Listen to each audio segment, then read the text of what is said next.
Welcome to Flashes of Liberty, a minicast project from mereliberty.com. Discover those who have advanced liberty throughout history and around the world with your host, Kerry Baldwin.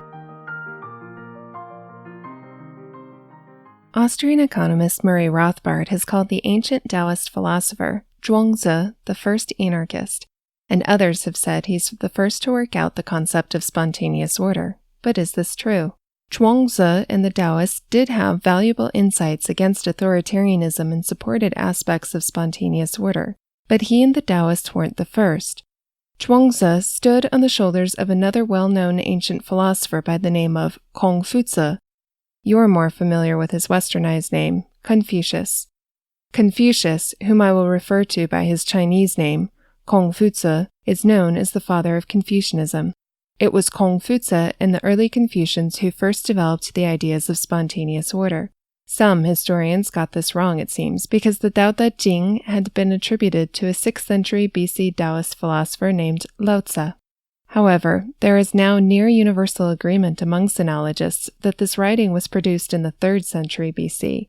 This puts the Taoist teachings about spontaneous order 3 centuries later than the Confucians. It's important to draw the distinction between the early Confucians and the Daoists. The Daoists were certainly anarchists, but they were also primitivists, which meant that they were opposed to technologically developed and organized societies. In this manner, they were diametrically opposed to the economics of libertarian thought, precisely because such technological development and organization are natural consequences of spontaneous order. So what is spontaneous order, and how did the Confucians support it? Spontaneous order is the idea that patterns naturally arise from the routine actions of individuals. These spontaneously formed patterns provide an order to society that was not dictated by a central planner.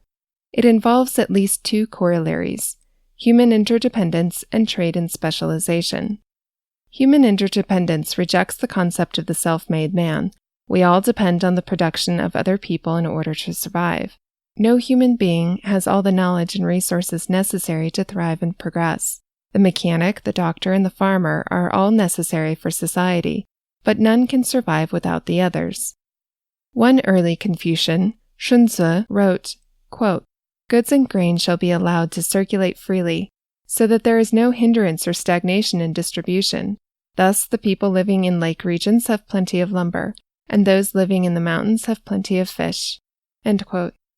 Human interdependence drives the need for trade and specialization. By focusing on the labor in which we have more skill, we can trade with others who have specialized in areas in which we're less skilled, thus building wealth for all involved, avoiding war, and allowing for overall improved quality of life. Another early Confucian, Mengzi, wrote, quote, "To trade grain for implements is not to inflict hardship on the potter and the blacksmith. The potter and the blacksmith, for their part, also trade wares for grain. In doing this, surely they are not inflicting hardship on the farmer either. It's necessary for each man to use the products of all the 100 crafts. If everyone must make everything he uses, the empire will be led along the path of incessant toil." End quote. Another early Confucian, Sima Jian, wrote, quote, "The physical strength of people may vary. In some regions they are stronger and in others weaker, presenting quite different conditions. The need may be for larger or smaller implements. Circumstances may demand here one shape, there another. Localities vary and practices change, and in each particular situation, each implement has its advantages. As the government imposes a single standard for all, iron implements are deprived of their specific aptness, and the farmer loses thereby the particular advantage of each." End quote. These corollaries are summed up well by Sima Jian. Quote, "Society obviously must have farmers before it can eat, foresters, fishermen, miners, etc. before it can make use of natural resources, craftsmen before it can have manufactured goods, merchants before they can be distributed. But once these exist, what need is there for government directives, mobilizations of labor, or periodic assemblies? Each man has only to be left to utilize his own abilities and exert his strength to obtain what he wishes. When each person works away at his own business then, like water flowing downward, goods will naturally flow forth ceaselessly day and night, without having been summoned, and the people will produce commodities without having been asked." End quote. While Zhuangzi and the Daoists are opposed to the state and its intervention, the heart of their primitivism goes against the libertarian ideas of spontaneous order. To that end, it's important to properly credit the early Confucians for their proto-libertarian thought and their keen understanding of how society is spontaneously ordered.